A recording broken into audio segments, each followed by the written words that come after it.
ઉપલેટા શહેરમાં કબ્રસ્તાન આવેલ હજરત શૈલાશા ગાજી સરકાર ઉશેની ઉજવણી કરવામાં આવી હતી। આ ઉશેમાં કવાલીનો ભવ્ય પ્રોગ્રામ 110 પાન પાસે રાખવામાં આવેલ હતું।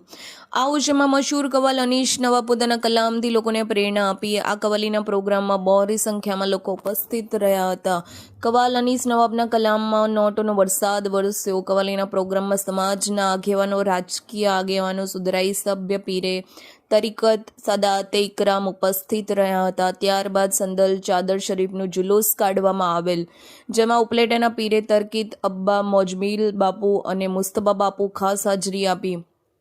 આ ઉશેની અંદર ઉપલેટા, વાપી, રાજકોટથી પધારેલા લીઘડિયા અને મંસૂરી પરિવાર આ પ્રોગ્રામની જહેમત ઉઠાવી હતી। શૈલાશા ગાજી સરકારની ઉશેની અંદર દૂર દૂરથી લોકો પોતાની આસ્થા લઈને આવે છે। આ એવું દરબાર છે જ્યાં હિન્દુ મુસ્લિમ પોતાની આસ્થા લઈને શીશ ઝુકાવે છે। Reporter Asif Khokhar, DT news live 24, Upleta.